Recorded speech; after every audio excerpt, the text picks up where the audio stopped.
Yo, what's going on YouTube, and welcome back to another Destiny video and another weekly reset. The reset has just gone live, which means there are new strikes, there's new stuff in the Reef, so I'm here to act as your guide to the galaxy.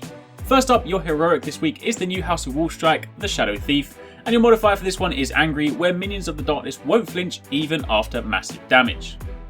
And as for your Nightfall, we're heading back to Mars to take on Arekkz in the Meridian Bay Mars strike. The modifiers on this one this week are Arc Burn, Solar Burn, and Brawler, where Guardian melee damage is greatly increased. So generally speaking, this one isn't really too much of a problem, especially since Arekkz's health is nowhere near what it used to be, so grab your arc weapons, grab your solo weapons, and you're good to go. Moving over to the Prison of Elders, this week's level 32 is of course last week's level 34, and that is Arekkz, who is the kind of Cabal guy who keeps changing his shield. He is one of the easier bosses in the Prison of Elders, and given that this is on 32, it's not really going to prove too much trouble. As for the level 34 prison this week, it is Arekkz's Grudge. Arekkz the Flame Prince, he's the one that sets the ground alight. So again, this one isn't really too difficult as long as you can kind of deal with the burning ground, and if you guys do have any trouble, then there is a guide for that boss on the channel.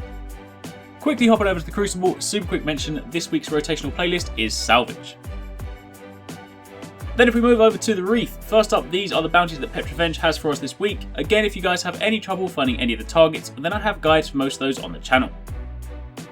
Then moving over to our good old pal Barracks. This week he is selling the legs. Obviously the stat roll does vary depending on your class, but for hunters it has a discipline roll of 151. And again, as always, if you guys are still rocking the same pair that you bought from the very first weeks that he was selling them, then you might want to repurchase because they do have a considerable higher strength roll. But that being said, obviously with the Taken King around the corner, you'll soon be leaving these behind. And as for the weapon, this week he is selling the Scout Rifle, Wolf's Leash, which is actually a pretty cool Scout Rifle. First perk on this one is Triple Tap, rapidly landing precision hits will return 1 round to the magazine. And then finally you have Mutineer. This weapon has a chance of suppressing a fallen captain's abilities. I do quite like this weapon, the first perk on it does make it quite fun to use, and just generally it's nice to mix things up and just not use the same weapon all over again. And obviously our good old friend Brother Vance's stock will not refresh until this evening. And that, my friends, is it. That is your guide to the Destiny universe this week. Those are the new strikes, the bosses in the prison, and all the stock that's being sold. Hopefully you guys found this video helpful, and if you did, then a like would be massively appreciated. And if you guys haven't already seen it, then yesterday Bungie dropped the Taken King launch trailer, and I've got a complete breakdown for you on the channel. Loads of new exotics, so make sure you don't miss that one.